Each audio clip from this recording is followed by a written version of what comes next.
Hey everybody, this is the Card Closet. This is episode 529. In this episode, we're going to have our Mystery Man of the Day, and we're going to have a video response which shows my all-time greatest batting lineup. And it's all coming up right now.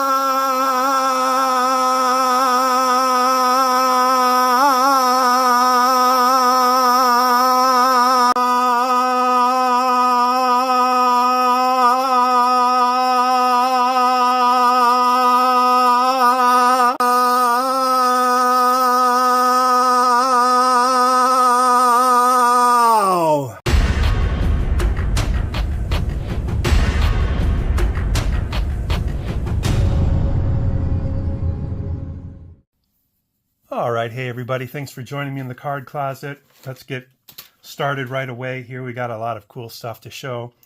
We're going to start off with our Mystery Man of the Day. This is episode 529. This man is 44th on the all-time double list with 529. Here come the clues. Let's see how early you can get this one figured out. His rookie card was in 1969 Topps. It's a Pirates rookie card, and he shares it with another player. 1970 Topps was his first card alone, and it features him with a gold rookie trophy on the card with him. A lot of just regular standard issue cards until 1983 Topps, when he appeared on the batting leaders and the RBI leaders card as a member of the Montreal Expos. And his last Topps card was in 1986 Topps traded, and he's a member of the Blue Jays on that card. He was one of the first Donruss Diamond King cards in 1984. Most of his career he played center field with the Pittsburgh Pirates. He was a member of the 1971 World Series team. After 10 years with the Pirates, he then went to Texas, where he played 4 more, splitting time between center field and left field. Then he went to Montreal for 2 years, where he played first base. Probably had his best years in Montreal. Led the league in hits, doubles, RBIs, and batting average while he was there. And then in his last 2 years, like most players, he bounced around. He hit 4 different teams in 2 years. The Giants, the Phillies, the Dodgers, and the Blue Jays. He was on one Hall of Fame ballot in 1991, got 4.3% of the vote and dropped off.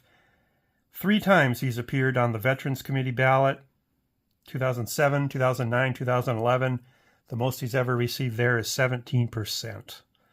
He's a 7-time All-Star. He's a 3-time Silver Slugger Award winner. His biggest claim to fame is his .303 batting average across 2,700 hits. Very robust. But his runs, home runs, RBIs are average at best for somebody who played 18 seasons. That might be what's keeping him out of the Hall. His nickname is Scoop. And if you watch my national videos, I got within 10 or 15 feet of this guy at one point. You think you know who he is? I picked one of his Donruss cards here to show him off. It's Al Oliver. Great player in his own right. A lot of above average seasons, sprinkled in a couple amazing seasons. So Al Oliver, you got to love that 300 career batting average with 2,700 hits. So Al Oliver will be sitting in for a little while here. I'm going to do a video response. I'm going to show my all-time lineup and batting order. And I'm doing this for Commenting Collector, who is celebrating 500 subscribers with a contest. Thank you, Robert, for that. And Robert and I, he's a guy I didn't even know a couple years ago, and now he's one of my best hobby friends. Just kind of amazing how that happens. He lives about 3.5 hours from me. We've seen each other at a card show before in person, and we kind of like to tease each other a little bit. We've got that kind of relationship. He teases me about my aerial view footage of the National. He teases me about, am I going to do a Drivers of all 50 States series here now that I did South Dakota? And I like to tease him back from time to time too. And because I like to tease him back, I will not go through the rules of the contest because it takes Robert 24 minutes. 24 minutes to lay out all the rules for the contest. So if you want to know the rules, go to Commenting Collector's channel and check out the rules there. Suffice it to say, I'm going to show you my all-time great lineup, position by position and batting order positions as well. The only caveat is they have to be cards that players that I own a card of, and I'm adding the caveat myself that they have to be playing day cards. And so here we go. Batting first in center field, Rickey Henderson. So yeah, I know Rickey Henderson spent the majority of his career in left field, but he did play several seasons in center field, and I needed to get another left fielder into the lineup, so Rickey's going to play center. All those runs, all those hits, all those stolen bases, I need this kind of speed at the top of my lineup. With the power that's coming, as you'll see, having Rickey on base, having Rickey get the second on a walk or a single with a stolen base can be very valuable to this team. And of course, when you put Rickey in center fielder, that means that out comes Willie Mays, unfortunately. So Willie Mays is the best of the rest for my team. Unfortunately, I did not have a spot for him with this move that I made with center field. But when you see all the power I have on this lineup, I think I'm going to be fine without Willie. All right, batting second and playing third base, the all-time hit king, Pete Rose. Pete played a lot of games at a lot of different positions. Left field, ironically, was also the position he played the most at. Third base was second, and I just need to get this guy on my team somehow. Third base is the easiest place to plug him in because none of the positions are weak, but third base is the weakest. The other contenders were Brooks Robinson, Wade Boggs, George Brett, Mike Schmidt, guys I have cards of. But I need this guy in there with just everything he offers as a third baseman. So there he is. Looks like I'm going to have some glare problems here.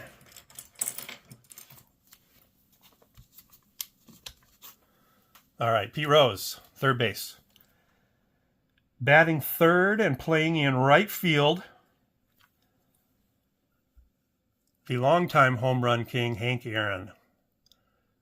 So Hank Aaron played a lot of right field in his career. You know, he did switch to first base later in his career, but in his younger days, he truly was a right fielder. So not stretching the rules at all to make that change. He is batting third, however, which he did in the later part of his career, but primarily he batted cleanup. But again, lots of power, high career batting average, RBIs, hits on the all-time list on everything. So right field, Hank Aaron. Batting fourth and playing left fielder. Yeah, you've probably got it. You guys know me. You know who I made room for in left field. Somebody I consider to be the best hitter of all time, Mr. Ted Williams. So Ted missed a lot of games because of military duty. I do consider military duty to be an acceptable reason to miss games, and I allow myself the luxury of wondering what might have been when it comes to military duty. Injuries, not so much, but this guy, in a video I shared about Ted Williams before, if he had played full seasons, he would have been over 800 home runs, 2,500 RBIs, 3,500 hits. I'm kind of guessing on those right now, but .344 batting average, which is sparkling. So Ted Williams, left field, batting cleanup. Now the rest of the guys in the lineup, they all bat. In real life, they all batted much higher than where they're going to be. But not everybody can bat fourth. Not everybody can bat third. So batting fifth at catcher, the best hitting catcher of all time, Mike Piazza. So a lot of other options. Fisk, Johnny Bench, they were obviously up there. I even considered Ted Simmons. I just think he was such a solid hitter. But I went with Piazza. Over 300 batting average for his career. Over 400 home runs. He was not a liability on defense. The Johnny Bench would get the nod if it came to just defensive skills, obviously, but he wasn't the hitter Mike was. And honestly, how many plays could Johnny Bench have made that Mike Piazza couldn't? I'm sure there were some, but probably not enough to make up for the huge discrepancy in hitting. So I'm going with Piazza at catcher. And one thing you're going to find too is just overall, I value hitting over defense. I think defense is overrated to a large extent. Unless they're an absolute detriment to the team in the field, I'm going to stick with them for their offensive skills. So Mike Piazza, catcher. Batting sixth at first base, Albert Pujols. 700 career home runs, 3,000 career hits. Amazing, amazing player that's been fairly recent. We all probably remember him playing. Just tremendous, tremendous player. Played first base almost all his career. And so we got Albert Pujols. Pretty much a runaway for me at first base. I could have gone with Jimmy Fox, but his career was shorter and he didn't reach some of the accomplishments that Pujols did. Batting seventh, the designated hitter, David Ortiz. Not a lot of serious competition for designated hitter. Edgar Martinez, Hal McRae. But, this guy should be everybody's designated hitter. Unless you're trying to squeeze in. I could have squeezed Willie Mays into DH maybe. But I went with a true designated hitter, Big Papi. 500 career home runs, lots of RBIs, lots of clutch hits in the postseason. So where's my DH going to go? Over here, I guess. All right, batting eight and playing shortstop, Cal Ripken Jr. Over 400 home runs, over 3,000 hits, great defense, the streak. Again, not many people to contend with. If I had a Honus Wagner playing day card, I think I could have made an argument for Honus Wagner over Cal, but the closest anybody else came really was Ernie Banks. But Ernie Banks, his average was a lot lower, not as good in the field. And so went with Cal Ripken at short. And then batting ninth and at second base, Rod Carew. This is an example of where I'm valuing pure hitting over other things. Otherwise, Joe Morgan would be the choice, but I think Joe Morgan is honestly quite overrated if you actually look at his stats. So Rod Carew, high career average, up in the 320s, 3,000 hits, many-time All-Star. He played a few more games at first base in his career because he switched over to first and played a lot of years after that. But all of his prime years, most of the batting titles were won as a second baseman. So Rod Carew is going to play second. Why do I have Rod Carew batting ninth? Because after the first inning, that ninth batter is really just a second leadoff hitter. So I wanted him batting right before Rickey Henderson. And so when the top of the lineup comes up, it really starts at number 9. So you've got Carew, Henderson, Rose, and then comes all the power after that. So those are my choices for the starting 9 in the field plus DH. Let's go to the pitchers. Pitchers was a tough one. There are tons and tons of great pitchers in the time frame that I have cards. I'm going to go with a righty and a lefty. We'll start with the right-handed pitcher. I had to figure out a way to eliminate so many good options at right-handed pitcher, honestly. So I'm a big fan of ERA. I think that ERA is a more important statistic than wins, actually. Just take a look at Nolan Ryan's stats for 1986. Couldn't win a game hardly, but led the league in ERA just because his team didn't give him support. So I think wins can be a little misleading. ERAs is a true stat, so I said that it's got to be somebody with a career ERA under 3. And that eliminated a lot of people. It gave me basically Tom Seaver, Jim Palmer, Juan Marichal as my... And I didn't double check that Marichal is a right-hander. I think he is. But I went with Tom Seaver.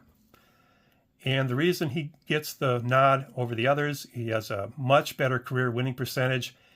And in addition to a low ERA, I like that power. I like the strikeouts. Tom Seaver, way up there on the all-time strikeout list.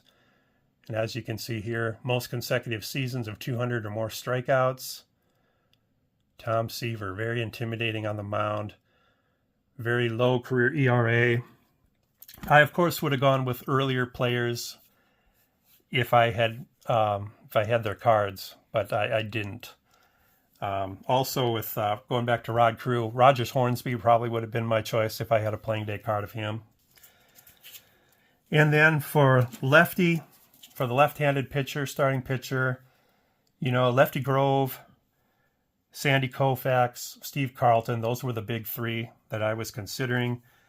But again, I'm looking at ERA and strikeout power. Sandy Koufax is my choice for starting left-handed pitcher, especially that last 6-year run he had of his career. He had to quit early, but I think at his peak, he was better than any other left-handed pitcher from the era that I have cards. So Sandy Koufax is my starting left-handed pitcher. So just to recap, we've got Rickey Henderson batting first in center, Pete Rose batting second at third base, Hank Aaron batting third and in right field, Ted Williams batting fourth in left field, Mike Piazza batting fifth at catcher, Albert Pujols batting sixth at first base, David Ortiz batting seventh from the designated hitter, Cal Ripken Jr. batting eighth at shortstop, and Rod Carew at second base batting ninth. And then the 2 pitchers, Sandy Koufax for the lefty and Tom Terrific Seaver as the righty. So there you go. Robert, great contest. Very, very fun one. Very thought-provoking. And I think this lineup is a pretty good lineup. I'd take my chances against most lineups with this group, unless we run into a pre-war collector who's got a Ruth and a Gehrig and a Hornsby and a Wagner. They could put together a pretty tough team if they had those kind of cards from their playing days. But from what I've got, I think this is a pretty salty team. I like my chances. So thank you, Robert. Congrats on the big 500. And hope you get a lot of participation in your contest because it's a fun one. So thanks, everybody. Talk to you all later. Have a good weekend. Bye now.